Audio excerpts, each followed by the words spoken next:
रामकृष्ण हरी. तर आज आपण ज्ञानेश्वर महाराजांच्या ज्ञानेश्वरीमधला सारांश अध्याय बघूया.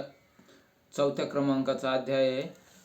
त्या अध्यायाचं नाव काय बघा, ज्ञान कर्म संन्यास योग हा अध्यायाचं नाव आहे. आणि हा अध्याय आपण एकदम सोप्या भाषेत बघूया. तर चला सुरुवात करूया. गीताशास्त्राच्या पहिल्या 3 अध्यायांवरील व्याख्यान पूर्ण झाल्यानंतर आपल्या श्रोतेंद्रियांचे भाग्यवर्णन करण्याच्या उद्देशाने आणि मुमुक्षूंना ग्रंथामध्ये रुची उत्पन्न व्हावी म्हणून ज्ञानेश्वर महाराज सांगतात की तुमच्या श्रवणासाठी आता पहाट होणार आहे आणि त्या प्रकाशात गीताशास्त्र तुमच्या कानांना अनुभवता येणार आहे. श्रीहरी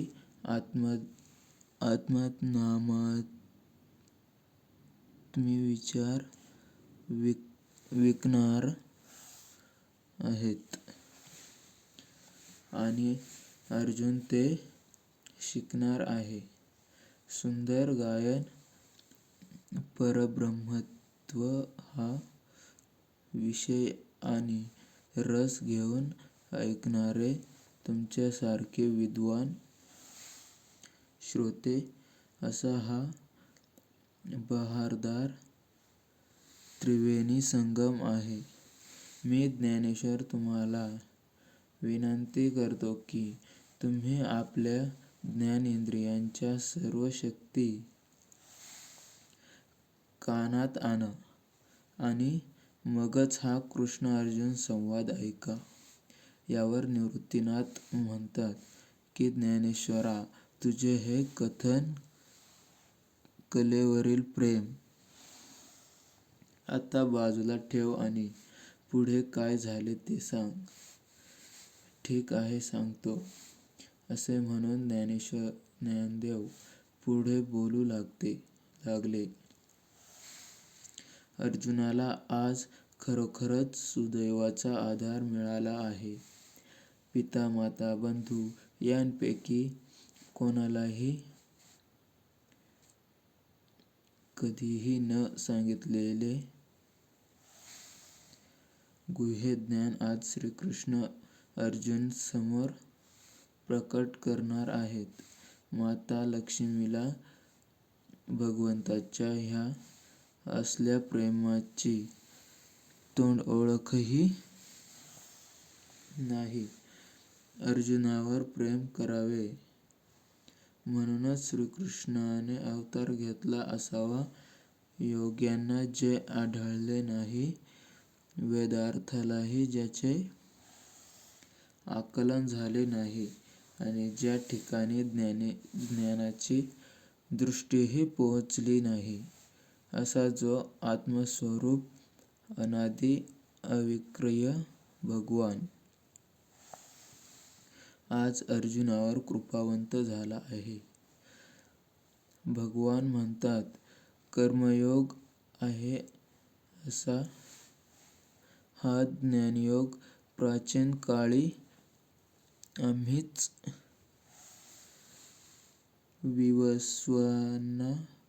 विवस्वानाला सूर्याला सांगितला. सूर्याने हा योग वैवस्वत मनूला सांगितला आणि मनूने त्याचे आचरण करून इक्ष्वाकु नामक आपल्या पुत्राला सांगितला. पुष्कळ राजर्षींनी त्याचे अनुष्ठान केले, पण काही काळानंतर माणसांना देह म्हणजे जीव असे वाटू लागले. कर्मयोग कर्ममार्ग हळूहळू लोप पावला.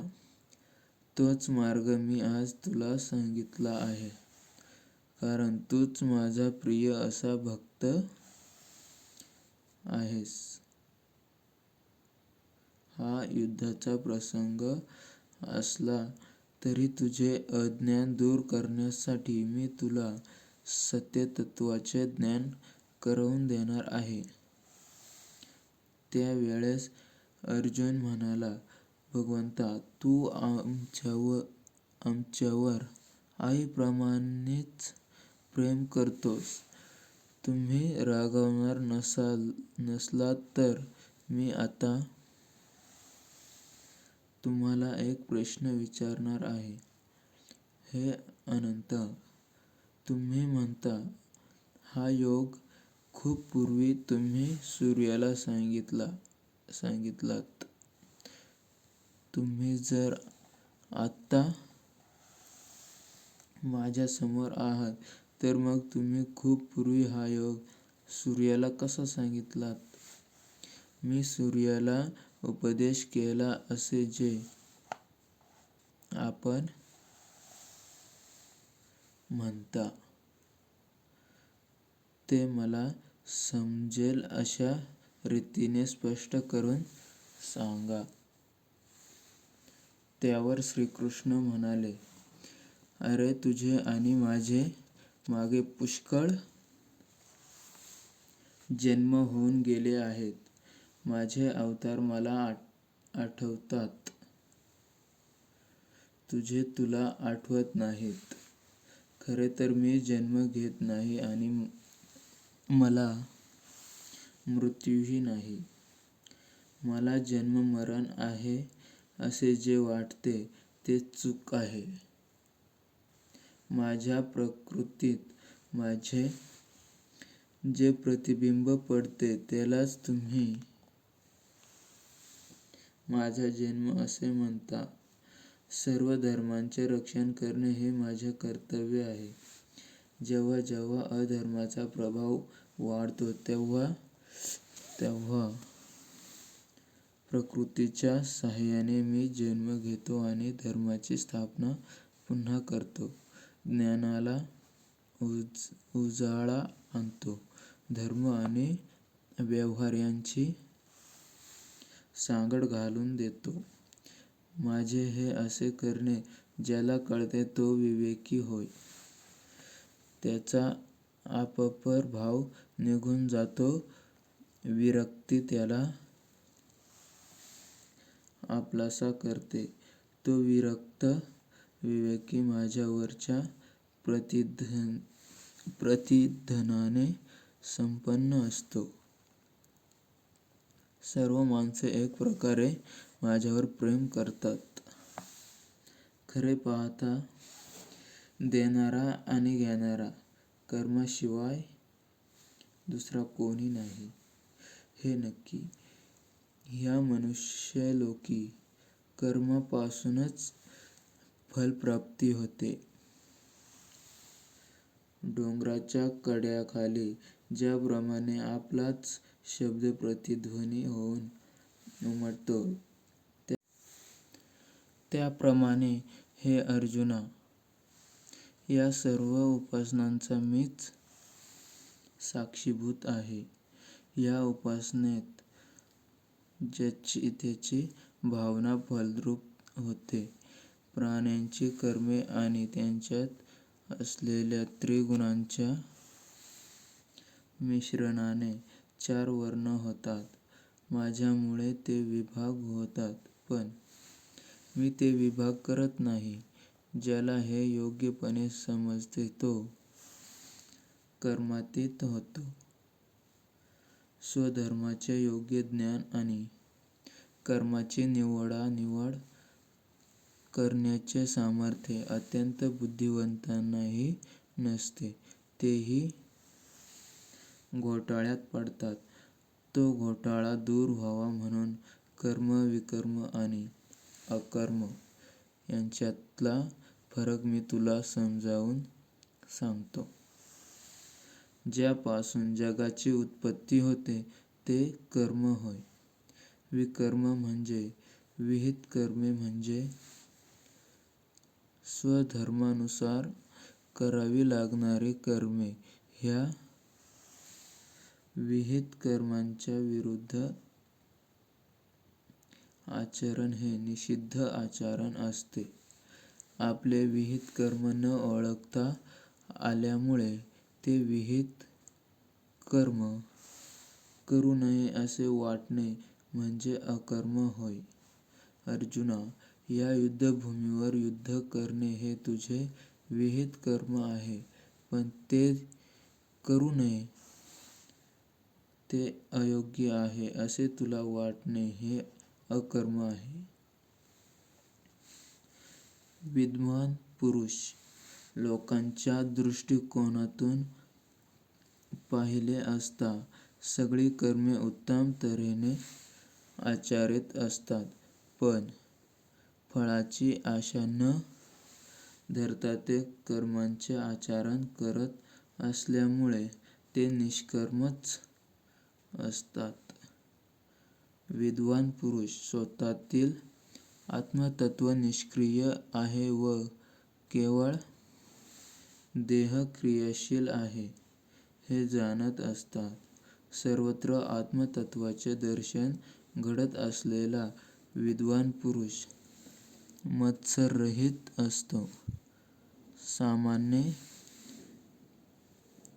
पुरुषाच्या बुद्धीला जी भेदभावना जाणवत असते, ती भावना विद्वान पुरुषाच्या चित्तात नसते. त्याचे अंतःकरण हे जाणत असते की दृष्टीचे कार्यरत असणे हा ब्रह्माचा स्वभाव आहे, म्हणून तो सर्व कर्मांमध्ये हा ब्रह्मभावच अनुभवत असतो. त्याला निष्कर्मी वा निष्क्रिय म्हणावयास हवे.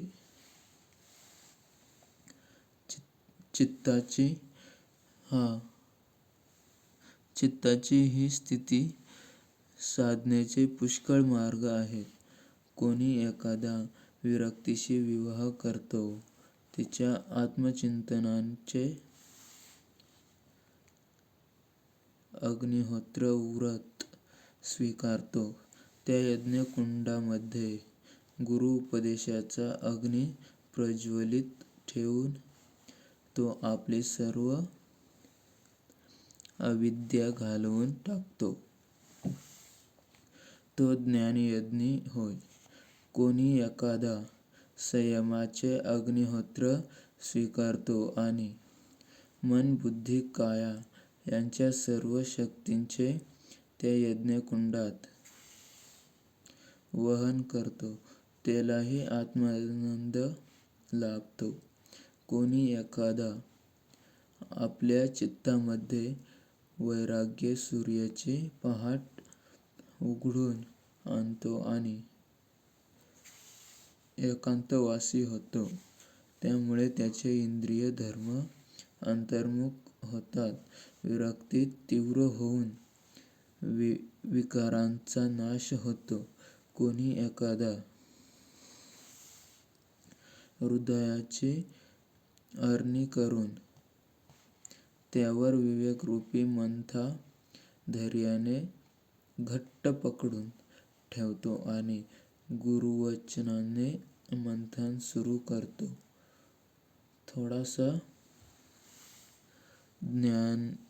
ज्ञानाग्नी चेतवून त्यावर मनोविकारांचे पेटवून टाकतो.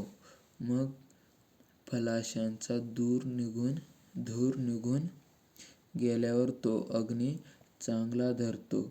या पेटलेल्या अग्नीने मग तो साधक सर्व प्रीतिभावांच्या समिधांचे वहन करतो. नंतर त्याला आत्मानंदाचा पुरोडाश मिळतो.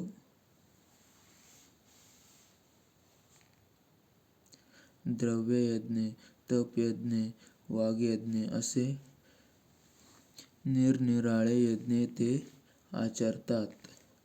कोणी प्राणापानाचा संयमरूपी यज्ञ करतात. पण हे सर्व यज्ञ अवघड आहेत. जो कोणी अंतर्मुख होऊन जितेंद्रिय होईल त्यालाच या यज्ञांपैकी एकाचे अनुष्ठान साधेल. या सर्व यज्ञांचे फल मोक्ष असते. ते चित्तशुद्धीने साधते. वेदामध्ये अनेक प्रकारचे यज्ञ सांगितले आहेत, पण ते सर्व कर्म क्रिया यांवर आधारित आहेत. पण त्यामुळे आत्मज्ञान लाभणार नाही. म्हणूनच वेदविहित यज्ञ आणि ज्ञानयज्ञ यांची बरोबरी होऊ शकत नाही.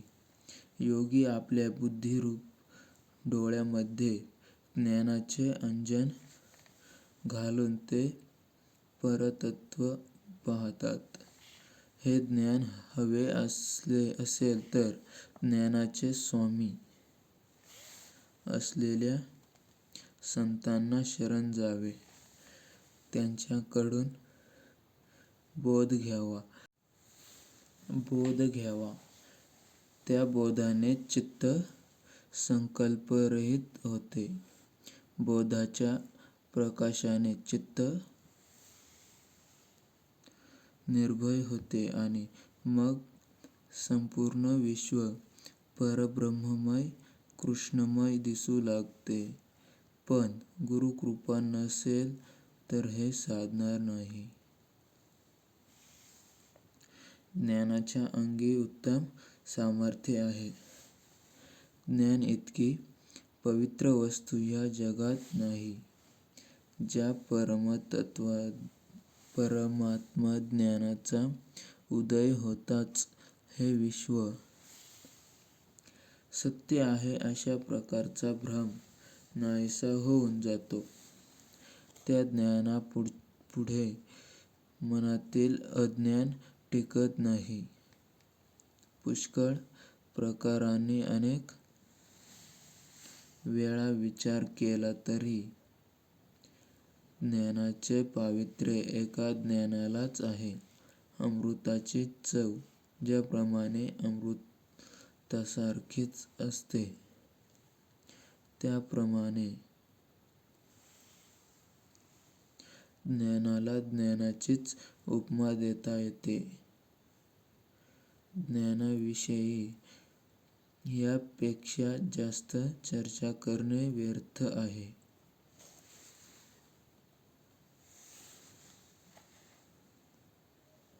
त्यावर अर्जुनाच्या मनात विचार येतो की तुम्ही म्हणता ते खरे आहे, पण ते ज्ञान कोणत्या उपायाने प्राप्त करून घ्यावे? अर्जुनाच्या मनातील हा विचार ओळखून भगवंत अर्जुनाला सांगतात की ह्या ज्ञानाची प्राप्ती कशी करून घ्यावी हे मी तुला सांगणार आहे. ते तू लक्षपूर्वक ऐक. जो आपली इच्छा आपल्या मनाला सुद्धा कळू देत नाही आणि ज्ञानप्राप्तीच्या आशेने आनंदी होतो, अशा पुरुषास शांतीने ओतप्रोत भरलेले ज्ञान आपोआपच प्राप्त होते. ज्या मनुष्याच्या ठिकाणी अशा प्रकारच्या ज्ञानाची आवड नाही, त्याचे जगणे हे जगणे नसतेच. ज्या मनुष्याला ज्ञानप्राप्तीची ओढ नसते, तो संशयरूप अग्नीत पडतो. विषय सुखांमध्येच जो आनंद मानतो, त्याला संशयाने घेरलेले असते. संशयाने घेरलेल्या अशा ज्ञानहीन मनुष्याचा विनाश होतो. ज्याला संनिपात ज्वर झाला आहे, त्याला ज्याप्रमाणे शीत उष्ण कळत नाही आणि ऊन आणि चांदणे सारखेच वाटते, त्याप्रमाणे खरे खोटे, अनुकूल प्रतिकूल, विहित अविहित यामधील फरकही संशयी पुरुषाला कळत नाही. अज्ञानाच्या घोर अंधारात संशयाची वाढ होते. श्रद्धेचा मार्ग दिसेनासा होतो. संशय बुद्धीला घेरतो आणि मग मनुष्याला तिन्ही लोक संशयात्मक दिसू लागतात. अज्ञानातून जन्म झालेल्या या संशयाला बुद्धी आणि चिंतन यांच्या मदतीने ताब्यात आणता येते. बुद्धीचे खड्ग हातात आल्यावर संशयाचा निःपात करता येतो. म्हणून हे पार्था, चित्ताची अस्थिरता टाकून दे आणि आवेशाने युद्धासाठी तयार हो. समर्थ ज्ञानी असलेले भगवंत स्वतः मोठ्या प्रेमाने अर्जुनाला वरीलप्रमाणे उपदेश करत आहेत, असे संजय धृतराष्ट्राला सांगतो. आता भगवंताच्या या सर्व उपदेशाचा नीट विचार करून अर्जुन श्रीकृष्णांना एक प्रश्न विचारेल. तो प्रश्न आणि भगवंतांनी दिलेले उत्तर मी तुमच्यापुढे मांडणार आहे. मी ते ज्या शब्दांमध्ये सांगणार आहे ते बोल तुम्ही ऐकलेत म्हणजे साहित्यातले आठही रस त्यावरून ओवाळून टाकावे असे तुम्हाला वाटेल, असे ज्ञानदेव श्रोत्यांना सांगत आहेत. ते पुढे सांगतात की या माझ्या मराठी बोलीतून मूर्तिमंत शांतरस प्रकट होणार आहे. वित्तभर सूर्यबिंब आपल्या तेजाने त्रिभुवन उजळून टाकते, त्याप्रमाणे माझे हे सोपे बोल तत्वज्ञानाचा गहन आशय अगदी सहजपणे प्रकट करतील. माझे शब्द साहित्ययुगाने मांडीत असतील आणि ते शांतरसाचा वर्षावही घडवतील. माझे बोल तुमच्या अंतःकरणाला शांत करतील. देहाला कोणतेही कष्ट न देता माझे बोल नीट श्रवण केलेत तर हे गीताकथन तुम्हाला मोक्षानंद देईल. म्हणून मी सांगत असलेला हा योग्य आणि आनंददायी असा गीतार्थ ऐका, असे मी ज्ञानदेव तुम्हाला सांगतो आहे. बघा, खूप छान प्रकारे इथं सारांश सांगितलेला आहे. तर चला भेटूया पुढच्या अध्यायामध्ये.